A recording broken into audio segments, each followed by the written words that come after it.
What's up, everybody? It is Ebontis here, and today is another TWAB day. It is April 7th. Podcast will be tonight. If you guys are watching right here on YouTube, it will be live recording, and then you guys will find the archive later on. But the live recording will be tonight at 7 p.m. Eastern Time, right here on YouTube. Definitely some interesting stuff to talk about this week, so join the Last Word chat tonight. But we have the TWAB. Now, I almost didn't make this because it didn't seem like there was anything too major in here, but the last point I definitely want to talk about a little bit because it's really cool. So let's go through the TWAB pretty quick. We know Gambit Labs is live, so you have invasion swap going on. Basically, when your team dunks enough moats, that's when the invasion portal for the other team opens up. So you kind of decide your own fate a little bit. I know people will be playing the game of like dunk 39. If you're really smart about it, you could dunk 39, never open the portal. Then everybody could get like 60 all together. You'd dunk straight, go to 99. One person run off, go pick a moat, and you'd literally be at 100. I know that would be one way to play it.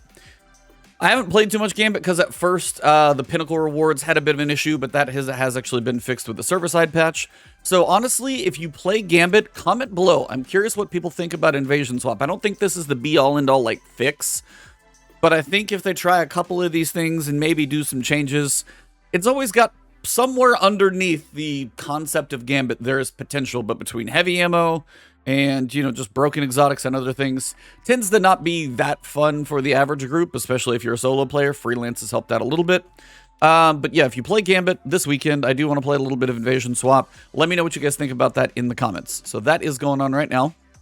Grandmasters have returned. And the big thing about Grandmasters, there was a flub, I guess, in one of the previous patch notes.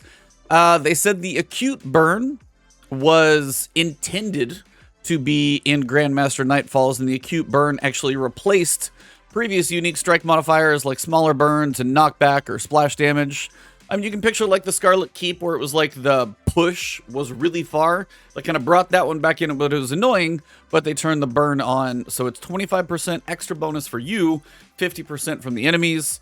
Definitely, as they say, put the elemental damage resistance mods on your chest pieces as you build craft for the difficulty. You're gonna feel it. So yeah, play into those if you are. Next week, Iron Banner returns. There is this coming week, which we are not in yet, but if you look at a calendar, you've got the 11th, and then we've got one more Iron Banner, which they gave us in the calendar before. This coming Iron Banner, and one more Iron Banner to turn in all of your tokens. In Season 17, Iron Banner is going to get a rework, kind of the same way Trials and some of these other ones are getting. Focused Engrams probably and things of that nature are what's going to happen. So if you have tokens, you have until the end of this current season to turn them in. So I would probably start spreading that out over this coming Iron Banner and the next one, so you're not sitting there Monday night just trying to turn in 2,000 tokens, and it takes a while. So spread it out, make it a little more meaningful, and see if you get anything good as well. But as they said, yes, you have 2 Iron Banners to finish your quests, turn on your token rewards, things of that nature. Also, when it comes to saving bounties between seasons, less of a thing because it only seems to be a 10 power level bump between seasons if they hold that true. But you're definitely not going to be able to save the Iron Banner bounties. So turn them in, use them, get rid of them. You'll be good to go. So that's the main stuff. They do have the Kilts for Kids. That is the Bungie Foundation that they work with. The Kilts for Kids run. And then through the pandemic, so the Ronald McDonald's House charities that they work with help them achieve their goal of 777,777. And then they also said they're going to be taking additional donation incentives. So if you are looking to do any of this type of stuff, you've got $50 for the emblem above. You've got $100 for a digital postcard, some digital art, $500 for a physical print, $1,000 for a studio tour, which would start to be late this year or early next year. Again, you have to buy your own travel and all the accommodations to get there, but that's a really good thing for charity. Also gets you into a chance to schedule a studio tour, which is really cool. They also were doing some Reddit stuff this weekend, the Destiny community was. So basically, there was a wonderful event kicked off where any user in the world could place a pixel on a board to start creating a small or large piece of art. This wonderland of expression has appeared only a few times in previous years, going by the name r/place. While your individual efforts could yield success for a short while, this place has become a home for Reddit communities to rally their members to secure a place on the board. So this is kind of what got made in the giant collage. So you got a ghost, you've got the Witch Queen emblem, you've got what looks like Ace of Spades, the Traveler, Looks like the Witness and also some pyramid ships. Kind of a cool mix.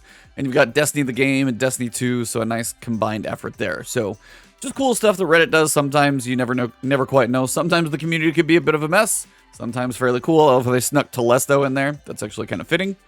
For the efforts, this is an emblem that you can pick up. Actually looks pretty cool if you kind of like that black and white kind of technology looking cyberpunk black and white style. Free to everybody. Just literally go to Bungie.net, log in with your account, enter the code, and you're good to go.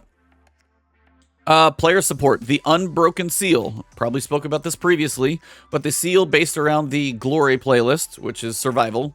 You have to get up to Legend, which is 5,500 this season in Season 16, Season 17, and Season 18 if you haven't started. If you've never got Legend before, you have to do it 3 different seasons, and you would have to do it this season for a start, because in Season 19, that will be retired. They're doing some rework to PvP in Season 19.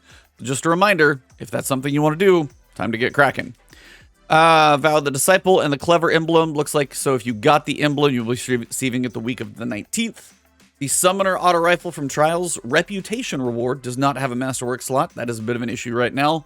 But at least if you get the Summoner Auto Rifle, then you can focus into it. Those things seem to be normal. Legendary Psyops, which I kept saying doesn't have much of a purpose, does actually have a weekly Pinnacle reward, even though it doesn't advertise it. So there is a little bit of a purpose for it. Small, at least. More than none, which I was basically saying before. So there is Pinnacle rewards, probably just one if you do a Legendary Psyops. So it's probably good to jump into that. You also get your insight, so you can unlock all of the war table, those types of things. You got some movies and some emblems, or some artists of the week. Very cool art. Furion especially, his was very cool. If you haven't checked him out, definitely check his art out. He's done some amazing stuff with some of these. I think it's all the different classes he's done, like Hunters, Titans, Warlocks. He's done some for each. Very, very cool. Check your emails, because it looks like we will be, get your vote in before April 13th. So look for those emails to be coming out. Check them if you do want to vote for Team Monsters. Where you got the Titan, the Warlock, and the Hunter. So you kind of have the whole Godzilla, Cyclops, and Creature from the Black Lagoon, which, you know, took me a little bit to get told all of those. Then you got Team Mechs, which looks pretty much all Gundam and robot style, so it depends on what you're leaning for. I gotta go Gundam, because my bro is a Titan, and that's literally just like Gundam epitomized right there, so that one I gotta do. I gotta go Team Mechs. But this is the reason I wanted to talk about it. After you've gotten your vote to cast, hop into Destiny 2 for some fun. This weekend's looking great for some solo players seeking Trials loot, as Freelance kicks off tomorrow at Reset. Freelance Trials is the best way for anybody who wants to work on reputation, especially somebody like me. I tend not to worry as much about going flawless on a ticket, just because that is difficult, because you never quite know who you're going to be matched with. But on the other side, it's also, you know, you're not going to match against the 3-stack, so it is at least a bit more of a 50-50 coin flip. Sometimes you're going to have good matches, sometimes you're going to get stomped on, but it's not like, and 3-stack and you almost give up before it starts. So I like Freelance. I wish that would stay around more, but for now, at least I'll take the chances we get it. You're looking for a little Wrath to add to your experience, so it's Shayura's Wrath will be the SMG as the Adept Reward this weekend, so if you're looking to get one of those, it is the time. Looking to next TWAB, Master Vow of the Disciple is just around the corner, starting on April 19th, so we got about 2 weeks for that one. Or about 10 days, whatever you want to call. But we'll be spending some time getting you prepared. Speaking of raids, the most important sentence in the entire TWAB. Tune in next Thursday for some fun news concerning an upcoming rotator of sorts in Season 17. They mentioned this a long time ago. We've probably asked for it for a while. If they will put in, like in Crucible, for example, you have a weekly rotation of, say, Mayhem or Team Scorched or whatever, and they rotate stuff through. Right now, if you want Pinnacle rewards from a raid, the only one you're going to go do is the recent one, which is Vow of the Disciple. Whenever we get to Season 18, which is 6 months from launch, we'll probably be getting it whatever raid they put into the game. But whatever the most recent raid is the only one that gets you Pinnacle rewards. We've wondered about this for a very long time, and now, if they have somewhere in probably the Legacy playlist or something along those lines, if they say the featured raid is, and then you could go back and run Garden of Salvation, you could go back and run Last Wish, and you can get Pinnacle rewards from there, you can get updated loot, stuff with probably origin traits, like that's kind of what we're looking at. So theoretically, if they do those types of things, maybe you get a Last Wish weapon that has an origin trait on it.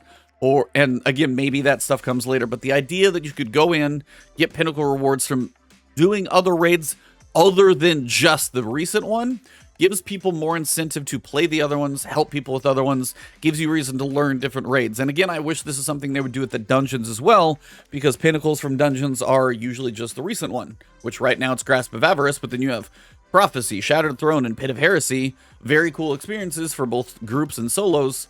Not really getting a whole lot of use because there's no real leveling benefit to go in there. And typically there's not a ton of stuff that's been updated or brought fresh to make it worthwhile. But if we get new perks, if we get origin traits, if we get these things that make these other activities worthwhile, it gives more of the game functionality and use, and that is definitely a good thing.